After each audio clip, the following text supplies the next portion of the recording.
In this video, we'll be taking apart the Unihertz Luna.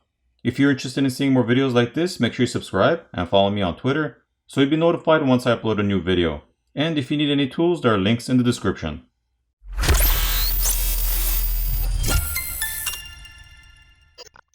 As always, the SIM tray needs to be removed first.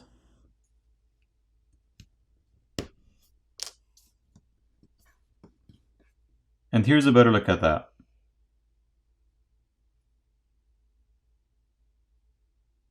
Now heat needs to be applied to the back plate to loosen up the adhesive underneath, and then a plastic pry tool can be used to pry the back plate off.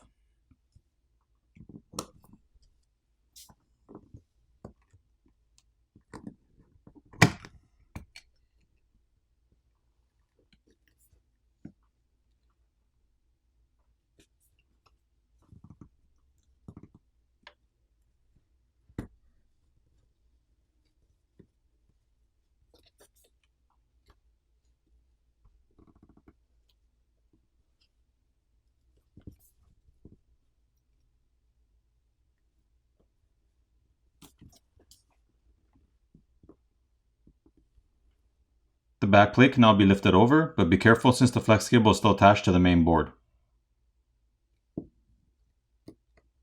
There's a single Phillips screw which needs to be removed.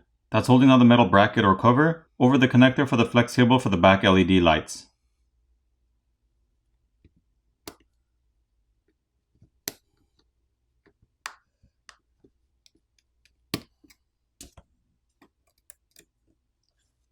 Taking a look at the back glass, this design that you see is part of the plastic back, which is glued to the glass. But it's not necessarily just a picture or a sticker, it is a 3D design. However, you're not actually getting a look at the inside of the phone.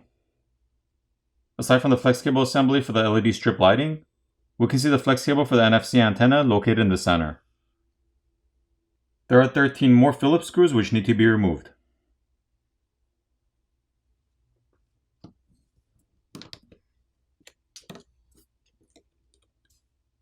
This top plastic cover has some antenna lines drawn on it, which are the light gray color lines.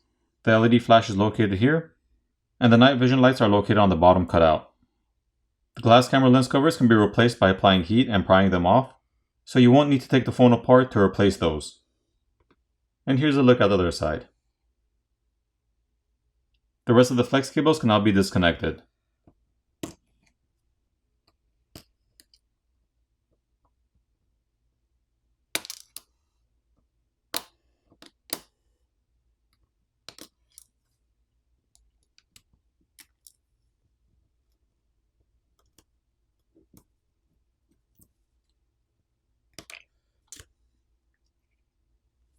Here's a look at the 32 megapixel front-facing camera.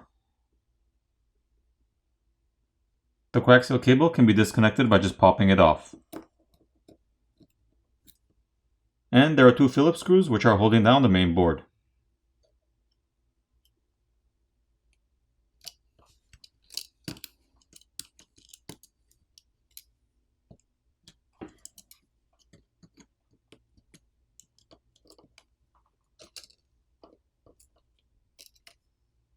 Taking a closer look at the main board, we can see the 108 megapixel primary camera, the 20 megapixel night vision, and the 2 megapixel macro lens. None of the cameras have OIS or optical image stabilization. The camera connectors can be disconnected by just popping them off. There's some graphite film over the front shields to help transfer heat, a liquid damage indicator sticker on the top, the headphone jack is located here, and there's a secondary microphone. Looking at the back, we can see the proximity sensor, as well as the infrared or IR blaster next to the headphone jack, and thermal pads on these chips, as well as the RAM and processor.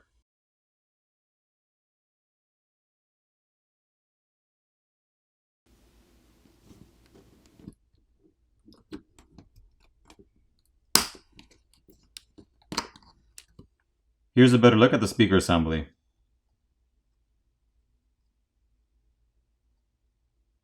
This flex cable connects the subboard to the main board.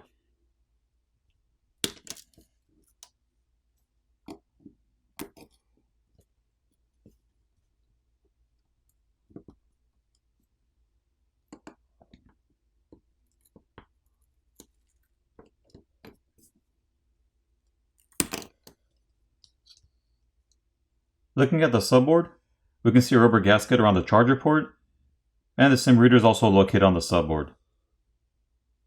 Looking at the other side, we can see the primary microphone. On the bottom corner, we can see an old school vibrator motor. To remove the battery, there's a pull pouch provided to help us pry the battery off.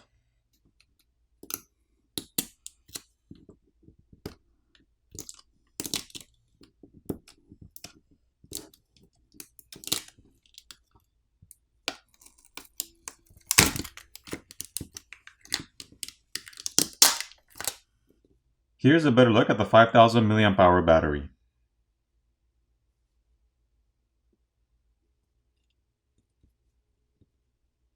There are 5 more Phillips screws which need to be removed.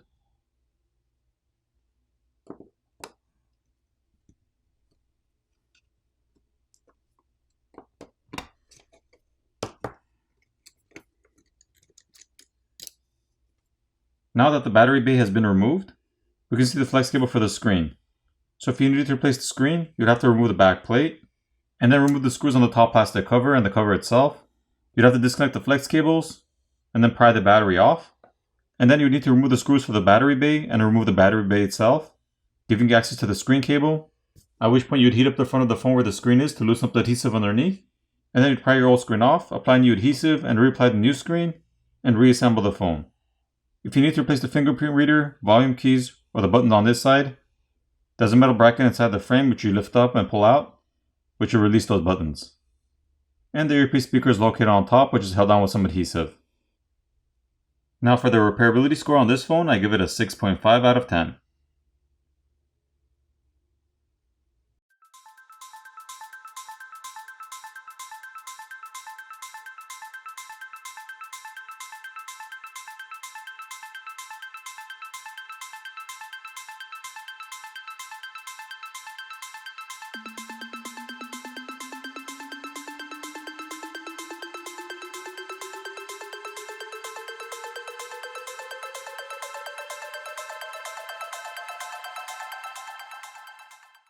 Once everything's back in place, apply new adhesive and reapply the back plate.